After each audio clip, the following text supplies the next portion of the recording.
But and while you're there, become a sustaining member of KDF. Instead of waiting for one of the 4 players drives every year, become a sustaining member. Whatever you want to give, whatever your bank account or your credit card can stand, become a sustaining member of KDF so we can continue to have interesting conversations, that we can continue to raise awareness, that we can continue to have a voice for the voiceless in Arkansas. So we got a great show today. I kind of got, most of you know that I'm always traveling, I'm always somewhere. And sometimes I get my dates mixed up, but it always works out. Before we get started with our guests, we have 2 in-studio guests this morning. Before we get started, I want to remind everyone, if you have not filled out your census form, please get it done.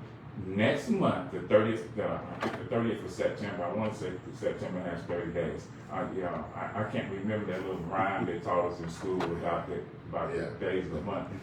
But please, if you haven't set it in, you can go online to mycensus2020.gov, and you can do it online. There's about 6 or 7 questions they ask you, but it's so important because we all need to be counted. If you're not being counted, it will affect federal funding for schools. It will affect federal funding for your communities, for your neighborhoods. So it's very important. The biggest thing that it will do is it will show representation of you. It will, by the numbers, it'll show that if you can, we may get an extra district, we may get extra representation in the House of in Congress, but it's very important that you do stand up and be counted. Also, if you have not filled out your absentee ballot, please do so. Here at Arkansas Community Organizations here at 2101 South Main, we have the applications. If you want to come in, we will help you fill them out. And once we get the information, we will actually take it to the county clerk's office and give it to them for you. Wow. But please do it. This election is going to change. It's going to change the foundation in one way or another for this country. It's going to change how politics are being done. In the future, it's really going to affect so many different things. I don't care who you vote for. I'm not advocating what party you vote for, anything. That's what we don't do. But please, please, please, please vote. Vote early if you can. This is going to be, like I said, an important election. So in studio, we have a contrast, I think, but I think it all comes together and it works together. So we have Dan Whitfield, who's an independent, who is trying to get on the ballot to run against Senator Tom Cotton. If you remember the Democratic candidate that was going to run against Tom Cotton, the day it became official for candidates to go ahead and start their campaigns, he dropped out under mysterious reasons. Actually, it was a little bit different than that. So what he had actually done was 1 hour after the filing deadline, the GOP issued a press release stating that they were launching an investigation into fraudulent FEC filings. 1 hour after that, he dropped out. And since it was after the filing deadline, no other Democrats could file to run. Yeah, very mysterious. Wow. Very mysterious. Yeah. And also we have in studio Sean Woods, who's part of the Black Lives Movement. For those who have been listening to the show over the past couple of months, we've had different people in talking about the Black Lives Movement. We've had Zaria in, we've had Sarah in talking about what Black Lives Movement, what they're trying to do and what they're trying to accomplish. Also, Sean is talking about, he's going to be talking about a new law that I think they're trying to pass, where it's going to hinder people, those individuals who are barbers, and what else, Sean? Well, what it is going to do, it went into effect last year. It is, if you have a barber's license, and now they have made it where you have a felony, but it's only certain type of felonies that if you have them, you cannot be a licensed barber in the state of Arkansas. Now, that law went into effect last year. Hopefully, Mr. Whitfield can do something about it if he wins. We'll see.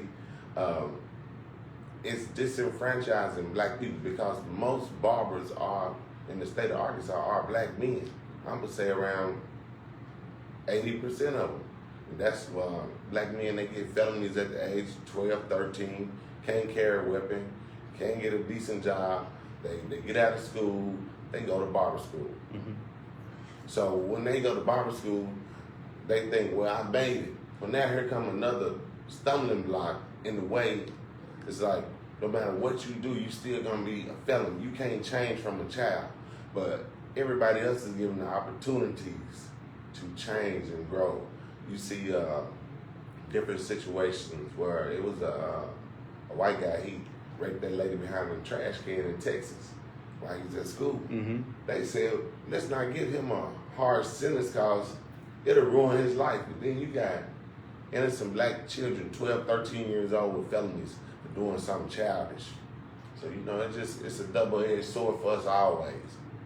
And that's why here at KDF we like having these conversations because something has to be done. When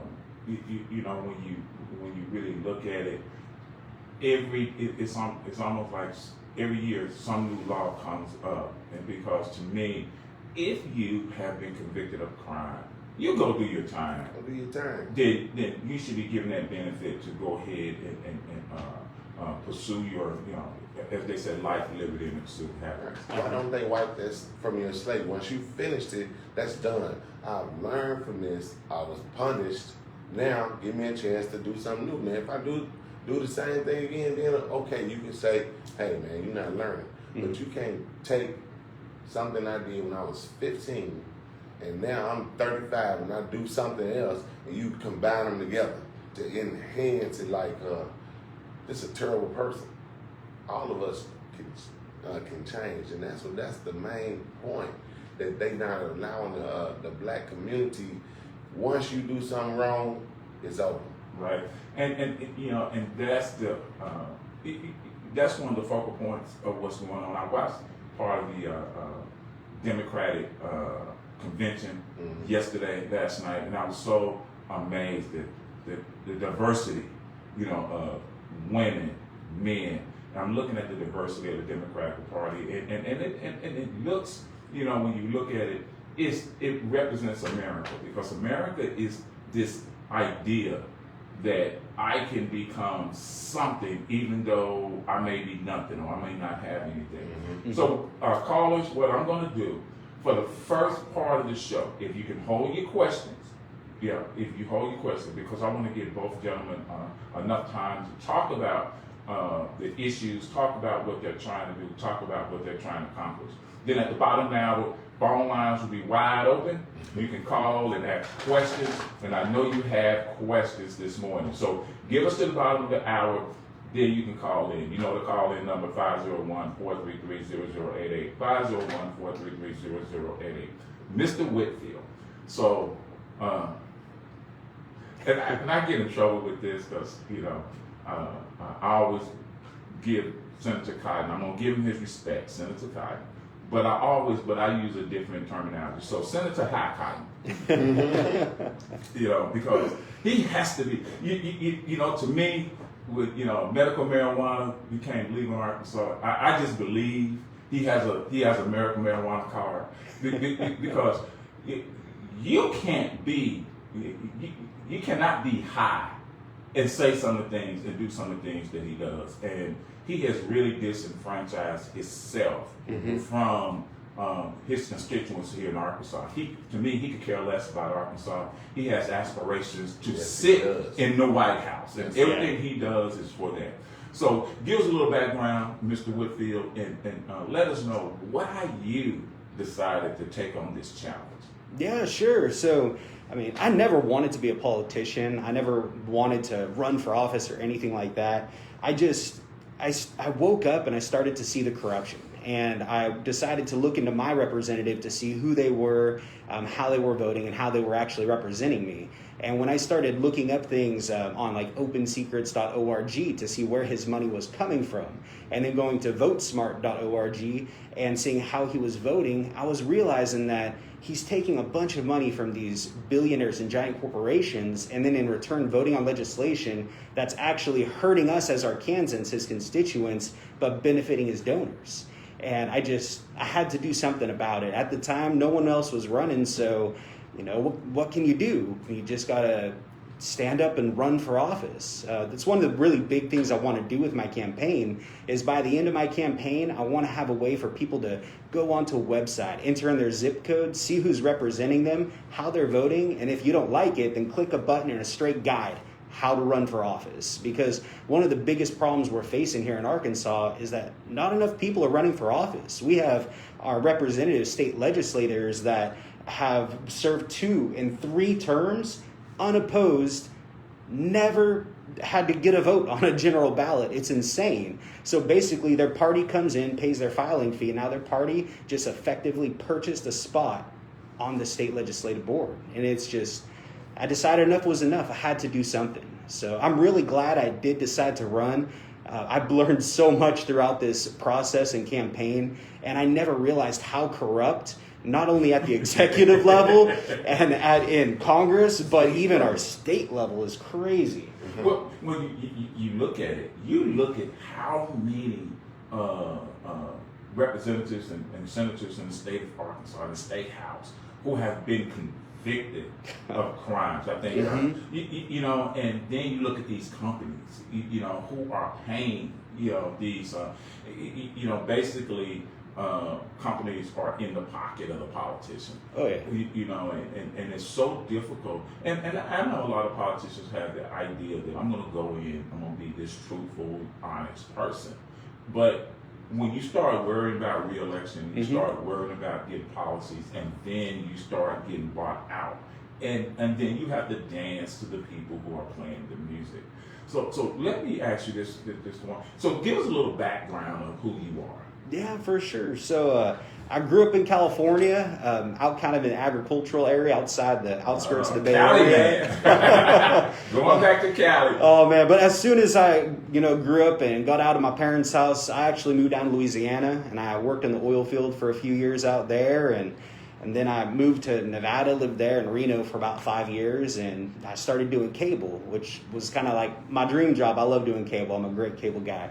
And then as a contractor, they moved me kind of around to Southern California for a little bit, out to Wyoming. And, my sister had actually moved out here to Arkansas. Her husband, he was in the Army, and in Afghanistan, the vehicle he was riding in as part of a convoy actually ran over an IED, and he was the only survivor. He's 100% disabled, and the Wounded Warrior Project, who's amazing, by the way. If you want to donate to a charity, Wounded Warrior Project's the way to go. They actually bought them a house in Pea Ridge. So they moved out here, and after a few years, my sister talking me into moving out here where the cost of living is a lot lower. We decided to come out here, and we just dove in head first, and I love it. I mean, it's my paradise. I don't see myself ever leaving this place. It's wonderful. Okay, and you know what? And it's so great that we have both of you here because the one thing Senator Cotton has stopped doing, even before COVID, is meeting with constituents. And in fact, the last time he actually had any type of meeting with his constituents was, I think, was in Rogers or February of 2017 in Springdale. He went and did a town hall. And he was talking to these constituents, and they asked him, because that's when there was this big push to destroy Obamacare. The Affordable Care Act, yeah. And they asked him, said, is this going to affect our Medicaid, Medicare? Is this going to stop us from getting this health care that we're receiving? And he basically said, yes, but we're going to change it. We're going to make sure. They ran him out. Oh, yeah. He had to have the state troopers escort him out the building. Yes. They lost their minds in there because, hey, you touching my Medicaid, you touching my Medicare, you touching my Social Security, and now I have health care for the first time. And now you get ready to take it, Right. and then Governor Hutchinson implemented it. I'm glad that the courts struck down that works part of it, but so many people got put off the Tens of thousands. tens of of people. thousands. It's crazy. So what I want to do right now, and I never had this happen before on my show. I've been doing this about 8 years. I never had this happen. As a voter, as someone who would be be a representative of you here in Arkansas, what questions would you want to ask Mr. Whitfield? And I know part of the things that's going on in this country right now is this diversity thing, whether it's Black Lives Matter, this is 100 years of women's suffrage, the 19th Amendment, we gave women the right to vote. So all this is being played in, not only in Arkansas, but on the national stage. And a lot of Black people, brown people, minorities are rising up to ask questions. Right. Because the number one thing I always tell people when it comes to voting, it doesn't matter what party, it doesn't matter who you vote for, Mm-hmm. but you should be able to ask questions to see how are you going to help me, and how is it going to affect me if you're in office? What are you going to do? So Sean, what would you want to ask me? What you want to ask Mr. Whitfield if he becomes the congressional, the senator for Arkansas? What would you do for you, your family, and community? Mm-hmm. Okay. Well, first, let me say, I want to give shouts out to Kabf. I've been listening to 88.3 since I was a little kid. Thank you. I love it. It's always been for the people. Mr. Whitfield, I would say Tom Cotton came out opposed to the 1619 project being taught in school, which would teach about slavery. Mm-hmm. Some parts of it. It's not all accurate, but it's pretty accurate. A lot closer to the truth. Yes and no. This is yes and no, because I'm asking another question. Uh-huh. Do you feel like he was right? I think he was absolutely wrong. 100%. We should not be whitewashing our history, because then we run into the problems of our future mistakes that our forefathers made. It's so important that we teach accurate history. And I mean, that comes all the way even back to Columbus Day.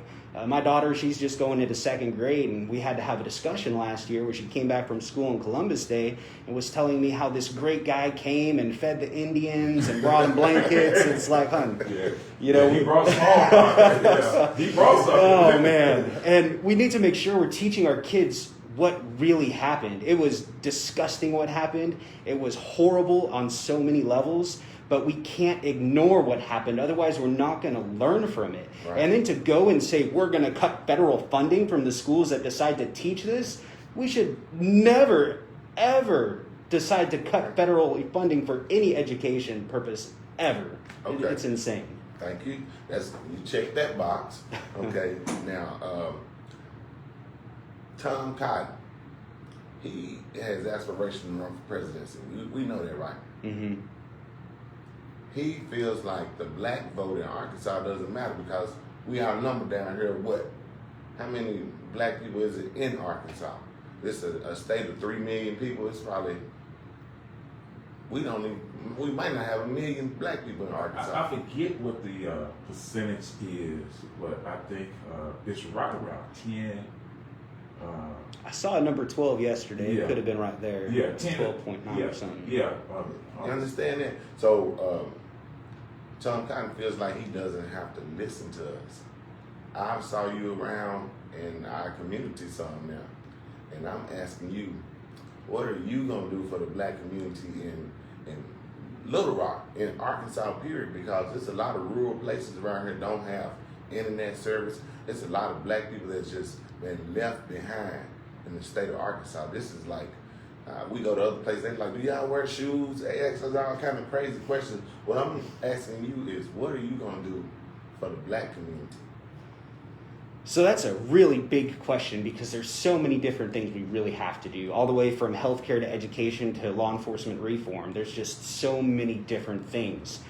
So let's start with Number one, I really want to be a different kind of representative. You were talking a little bit earlier about how, you always start with the best of intentions, but eventually you get bribed into becoming one of those politicians that we see every day, which I think is really important as like why I'm not running for re-election. I'll win in November, and then in 2026, my name will be on the ballot, and if I'm doing a good job, my constituents will vote for me. I don't have to spend millions and millions of dollars running a re-election campaign. I don't have to go out and advertise myself and spend the time that I should be working for you just trying to get myself into furthering my way in office. And I think that's really important because you have to be able to work for the people and not answer to corporations. Otherwise, you can't be an actual representative. The whole purpose of being a representative is to listen to your constituents and extend their voices into the legislative process, which is also, that kind of goes into where I was heading. If you go to replacetomcotton.com, that's my website. It has all my social media on there. Every Saturday night, when I'm not busy doing something like this, I do a weekly live stream update Q&A where people can go onto my social media, ask me questions real time, and I'll stay there for 2 hours just answering questions, because how else can you learn about the problems that the people in your communities are facing unless you're listening to them, what their problems are, and figuring out how you can help their families. Another thing that I have pledged to do is I will be doing 12 town halls per year in Arkansas. That way I can come and go to different cities and actually listen to my constituents and the issues that they're facing. I just think it's very important. You have to listen to people in order to represent them properly. And then as far as more directly towards your question, healthcare is extremely important. We have to protect and expand the Affordable Care Act until there is a replacement. Tom Cotton campaign in 2014, I will not touch the ACA until we have a replacement. He has never offered a replacement, has voted to cut it 5 times. So that's very important that we do protect these programs. As the 49th richest state, the only state more poor than us is Mississippi, thankfully. For Mississippi, that's awesome. But anyways, we have to make sure that our representatives are representing a poor state that's trying to raise itself out of this rut that we've been stuck in, and cutting social programs is not the way to do that. We have to make sure we're protecting things like SNAP, WIC, Medicare, Medicaid, all these disability, these programs. Yeah. All that SNAP, WIC, and Medicaid, it seemed like a black issue, but it's actually probably more people on it. Absolutely. Another question I have is, how do you feel about this Blue Lives Matter versus the Black Lives Matter? Let me clear some up. I'm not with Black Lives Matter. They are funded. I'm with a movement for Black Lives. We are not funded. It's strictly for the people, by the people. We call ourselves We the People because the government was created for the people, by the people. All right? Mm-hmm. So how do you feel about the Blue Lives Matter and the Black Lives Matter? Because it's like it's separating us. It's making us choose between the police and black people. And when we look at the police, everybody is white. All the protesters are diversity. You got black, white, Mexican, Chinese, whatever. Gay, straight, lesbian, whatever it is, it's over here. This is America over here. Then you got the police who we pay to protect us. They forgot their job. You're supposed to take a bullet for me. That's what you, when they sign up to be police, they sign up to die for us, right? Mm-hmm. They're strict public service. service. So now it's a line drawn between the police, the public servants, and the community. And when we look at Blue Lives Matter, like when that fight was up there at the Capitol, the Blue Lives Matter, it would look like just a bunch of Klans members. So how do you feel about the Blue Lives Matter? They're making the line against the Black Lives Matter or the protests or America. It's right now. It seems like would you agree? It's the Justice Department against America. Well, that's what it seemed like. Yeah, and that's a great question, because what we have to look at is that somewhere along the line, what we consider democracy has started to deteriorate. When you look at what's going on, it's more like it's a authoritative state, than anything else. And before you answer that question, I just want to say this. So when you talked about healthcare, I love your comment about healthcare, because right now in the pandemic, they're still trying to. They did an argument before the Supreme Court about getting rid of the ACA, the Affordable Care Act. Also, during this pandemic, we have realized that the people who are most vulnerable, the people who are really being affected, it's not just about white and black. It's about those who don't have adequate health care, who can't go and see a doctor, who can't go and get some of the underlying issues taken care of. Because America is a story. And so many different stories intertwined with the American story. Whether you're an immigrant from Italy, whether you're an immigrant from Germany, Russia, I love the story of Kamala Harris, her story of her parents, and you have to bring in the indigenous people, you have to bring in black, you have to bring in whites, and the whole story of America intertwines to create the story of America. You can't leave one part out without addressing That's right. the full picture. And so I was glad to hear you say that about the I was getting the 1619 project, because that history has to be told, because what makes and no matter how it makes you feel, no matter how it makes you hurt, you have to have the uncomfortable conversation to get to a comfortable place. That's right. So go ahead and answer the blue lives, black lives question. So we are a melting pot of culture here in America, and that's what makes us so much better than a lot of these other countries. We have religious freedom. We have all of these freedoms that a lot of other places don't offer their citizens. And because of that, we really have to make sure we are, looking at our immigration right now too. But let me answer your question first. Number one, all lives can't matter until Black Lives Matter, which is extremely important, because we are only just starting to see how especially police brutality is really affecting Black Americans. It's been going on for decades. It's been going on forever, for hundreds of years. And these things right here, these devices have given us the ability to see what is actually happening. And it's been happening for too long. It's a systemic problem that is sewn into our society all the way from the founding fathers and the Constitution until now. And we saw that with 3/5. It's not like it's something new. So this is an issue we have to take care of now. We've been putting it off for too long. It's been in the shadows for too long. We do have to also understand there are some good cops and there are bad cops. And we need to start having the police policing the police. Otherwise, we're not going to be able to weed out these bad racist cops. I believe the FBI came out with a report in 2014 about a decade of Klansmen entering law enforcement and how they have been sneaking people into our government, into politics. We have straight Nazis running for office in states like Georgia. Q9. They aren't even. It's just crazy that this has been allowed to go on for so long. And with these devices now, we can see what's happening. Now we have to do something about it. And that's going to take many different steps of reform when it comes to law enforcement. Number one, we have to make sure that our law enforcement is being held accountable to community boards. We have to have communities that are coming through, and especially with unarmed shootings, and after internal investigations comes in and makes a statement on what happened, we need a community review panel to go through and make sure that that was actually accurate, that the police are policing the police properly. Then we also need higher educational requirements. A police officer needs to understand the laws that they are supposed to be upholding, which is a big issue we're facing because we have a lot of law enforcement that don't even know the law.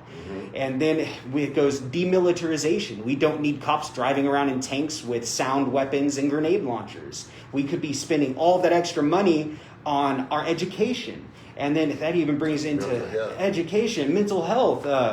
Oh man, and Medicare for All is a really important part of my platform. So we have to protect the ACA until there's a replacement, and Medicare for All is that replacement. We have to make sure that we're putting people over profits and that we are able to make sure that everybody has health care, not just access to expensive health care, but actual health care. And Medicare for All will do that. We can make sure that we start putting our health care on people and not on jobs. If you lose your job, you shouldn't lose your health care, which tens of millions of Americans are facing right now.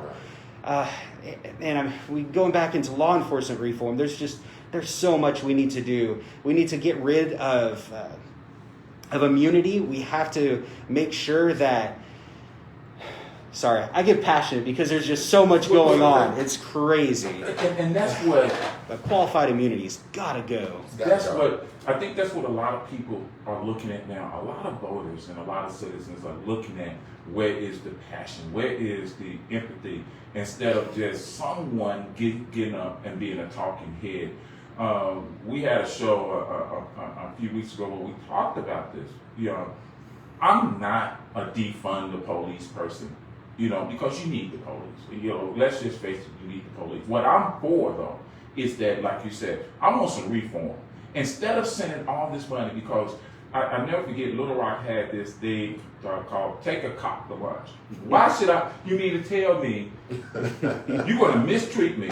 Yeah. I'm paying you your salary. Yeah. I'm paying your retirement. I'm paying your pension, and then I got to feed you also as you mistreat me. I don't think so. I don't think so. So it has to be that they need to have more mental health programs. They need to have. I would love to see police going into the schools, having class time with students, telling them about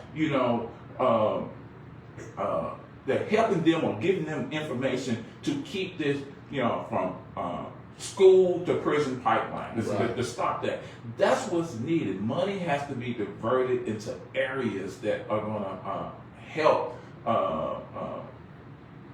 the issue between, the cultural issues. When I grew up on the south side of Chicago, we had beat cops.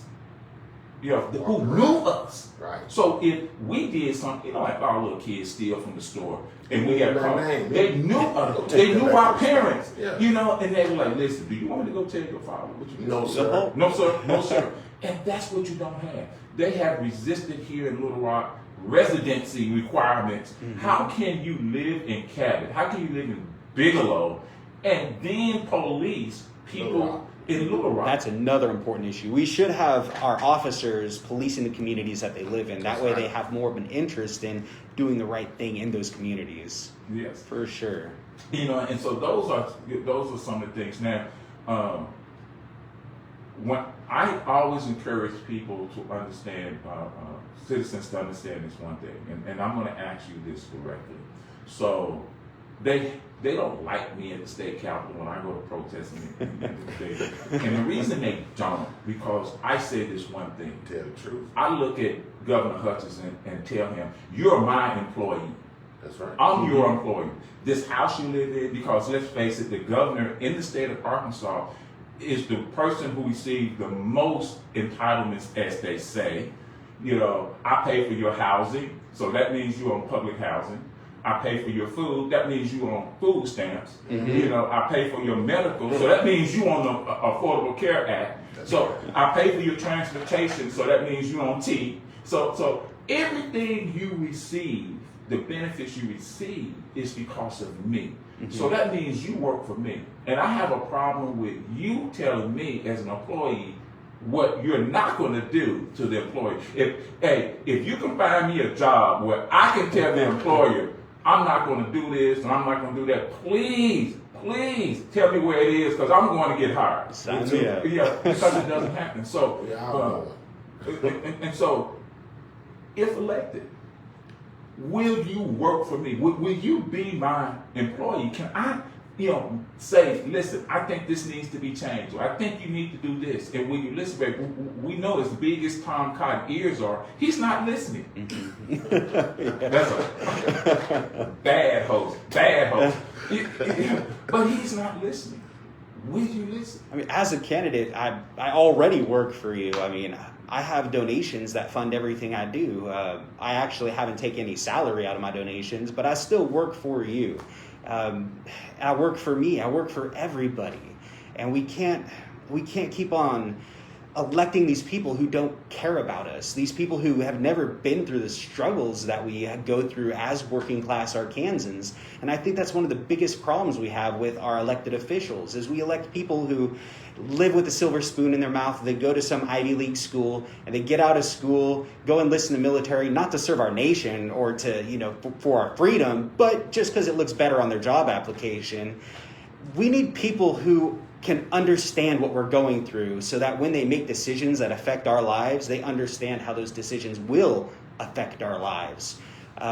Yes, sir, I will work for you. I already work for you, and I will listen. I actually manage all of my own social media. My wife hates it because I'm on my phone like 14 hours a day. But I answer everything myself, my own phone calls. I get calls every day, and they'll be like, I have a message for so-and-so. It's like, oh, yeah, this is Dan. How can I help you? I'm like, wait, this is Dan Whitfield? Well, yeah, you called me. But that's just what I feel that our representative should be. Okay. Hey, I forgot about the time. So if there's any questions, anybody want to call in briefly with a question for Sean Woods or Mr. Whitfield, please call in. Like I said, I apologize. The conversation got so great, so good. And if you don't call in, fine. You can continue to listen. And we're just going to keep it going, until someone calls it. So let me say this, Mr. Whitfield. I'm kind of glad that you're not originally from Arkansas, so you got a different perspective of seeing what's going on here. We emotional. We grew up in this state, and mostly all of our lives, definitely all my life, all I saw is white governors, white senators. When we got Joyce Elliott, I think we had, I can't remember his name, we had a black guy from North Little Rock did something, but it's just hard for me to believe that you not looking like me, you gonna look out for me. But I have actually seen you around here. I saw you. I saw. Can you hold that thought real quick, Yes, sir. Sean? You're on the air, KBF. I'll be as brief as I can. Just want to add my 2 cents back to the property seat that I'm in the Okay, go ahead, Matt. Okay, now, Shrine, I'm glad you mentioned Mississippi. Shrine is women and change. That's 2 white abolitionists, if you will, who were killed because of their efforts to help the voting rights in Mississippi. And one black guy who was there trying to help them navigate through the area. There's 2 white men. White men. Well, they were all assassinated. Ladies and gentlemen, I'm sure you've forgotten about that because you don't ever hear about it. But white people have always been in the struggle to help with liberation, the emancipation, the abolition of slavery in America. Some of them did it the right way, some of them didn't do it the right way. John Brown didn't do it the right way, but he still was on the right track. He was trying to do the right thing. We've got folks like Frederick Douglass, who was also an abolitionist. He was a brother. So we've had white people in the struggle ever since it's been a struggle. Matter of fact, they're the ones brought us over here. So we defined to hear that was the wrong thing. That's what they tried to do. It doesn't necessarily mean that Tom Cotton, he might have been right, might have been wrong. He said that the founding fathers thought it was a necessary evil. Well, it was necessary. They thought it was necessary evil. They thought it was necessary evil to make money by enslaving people for hundreds of years to effect a gain. Now, that being said, Mr. Whitfield, he's got the right idea about, town meetings, meeting up with folks and explaining to his constituents what's going on 3 or 4 times, maybe 5 or 6 times a year, however many times he can get to, assemble. You, on the other hand, talk to the brother that's just mentioned that the state board of regulators or whatever for barbers and beauties would say you can't do this if you're a felon. But board certification has its drawbacks. And if you're going to prohibit someone from making a living because of their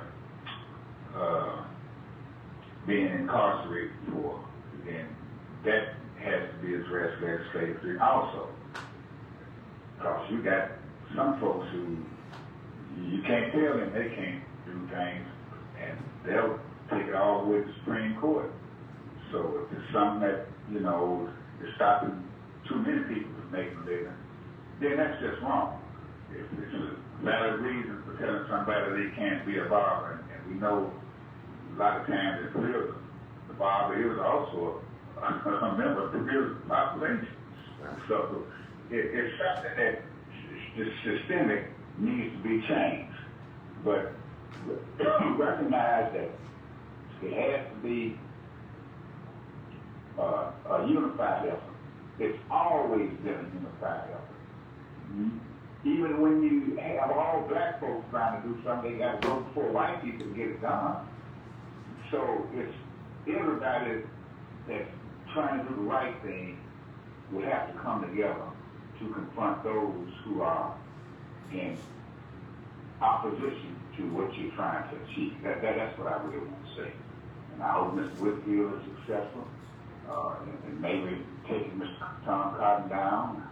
I know it's a formidable opponent. This man goes all over the world, espousing conservative, right-wing. Well, he can't go to China anymore. Yeah, you know, they just recently did him like we did some damn press. But to make a long story short, he's a world traveler, espousing his views, which are the same to me as some of the fascist views that were espoused during the World War II era. And as far as prohibiting someone from getting ahead, making a living to a state board certification, I think they even tried to tell people they couldn't tie hair anymore. But I don't know if they were successful. All my life I would hear people tie hair. And, you know, now all of a sudden these folks have set up shops, braiding or whatever they want to call it, it's still flat hair. Mm-hmm. And I don't know if they are certifying them or not. But it's always going to be something. So you don't have to do that legislative. And I just pray that you don't have to go through, jump through hoops to get it done. And I hope they don't prohibit anyone from making a living just because that's a way of keeping on with the suppression. I don't know what you have to do to change it, because it doesn't seem like they're trying to prohibit you from doing a job that you can't do. They're prohibiting to do a job because of your past or associated with being incarcerated. The fact is that quite a few black folks have been incarcerated. Almost everybody I know have relatives or friends that's been incarcerated or in the system some kind of way as a member of a community that's either been convicted or put on probation or incarcerated. And I'm sure a lot of folks don't have to go through that, but there quite a few folks do. So that being said, I'm going to get off. There's somebody else called up. I'm sure they're just waiting to get on there. Yeah, they get you. They get you. But don't forget that Cheney, Goodman, and Sherman were killed by police. Some of those folks are police. And it shouldn't be any surprise to anyone that police have KKK members as members of the police, because that's what they were originally authorized to do, catch the slaves and make sure that they stayed in their place and, you know, do what the folks who ran the plantations or the system wanted them to do. Okay, Mac, I'm going to have to cut you off. Got another call coming in. Okay. All right. Calling you on there. Hey, Hey, Charles, how's it going, man? Hey, what's up, man? All right, and good morning also to the guests. Good morning. Can you turn your radio down just a little bit? Oh, okay. Hold on. Hey, Ray. Oh, yeah, hold on. Just a minute. Okay, hold on. Okay. Okay, is that Yeah, that's better, man. already now? Thank you. Anyway, hey, I was gonna say that I was thinking about you talking about cotton, and I was talking about that before, and y'all was talking about I think it was about last month sometime. You were Denise's on the time, and And you got to get away from that radio because we're getting a real bad echo.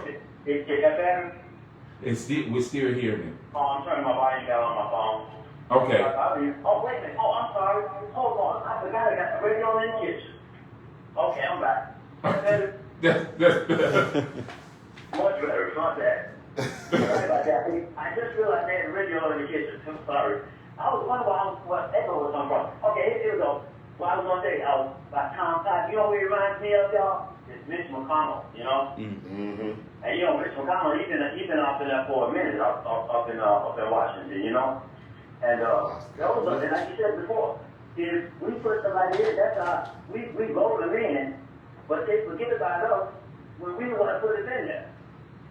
And then it's like they go for all these special interest schools like Tom Cotton, the Koch brothers put him through there, and you know what? He went into a small cellar, but then, which I was talking about before, Cotton came down here one time and said something. I think it was Springdale, Arkansas, or something. They talking about trying to get ready for Obamacare. They ran him up out of there. Mm-hmm. And he even back there saying, but they don't care about nothing about that. But hey, I was just putting that in, y'all. Hey, y'all have a good one, and thank you, Tom. Hey, yes, y'all have a great day, okay? Okay, man. All right, now. And on that last caller, I think something that's really important is the federal decriminalization of cannabis and nationally expunging cannabis-related convictions, which I think is extremely important because, and I wanted to talk to you a little bit also Caller, you got about 1 minute. Okay, peace and love to all. There's a question. And the question is, what is your ultimate goals or ultimate objective? That's to both men. And what do you think, as a victim of the system of white supremacy racism, or the victim's ultimate objective should be? And in what ways should we accomplish our objectives and involving each other? Or did you get that? That's a great question. That's a great question to both men. Mm-hmm. Am I okay? Objectives and how and what do you think the ultimate objective should be for victims of racism and working together? What should our goals be to reach our ultimate objectives? And thank you very much. No problem. Thank you, man. We got about 6 minutes left, so I'm sorry, callers. No more calls, because this is an important question to both men. So, Sean, we're gonna give you the floor first. Okay. Our ultimate objective is freedom, justice, and equality. Mm-hmm. That's all we've been asking for our whole life. A whole lot of leaving it alone. It don't cost a dime to stay out of mind, is one of our sayings.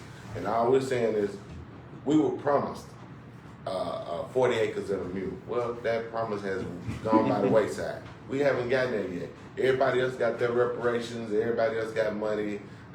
Jewish people, Japanese internment camps. Everybody got money. But when black people say something, it's forget about slavery. Let's move on. So our ultimate goal is freedom, justice, and equality. And like you said about that 3/5 law, if we have to, we're going to abolish the Constitution and rewrite it with the diverse society that we have now.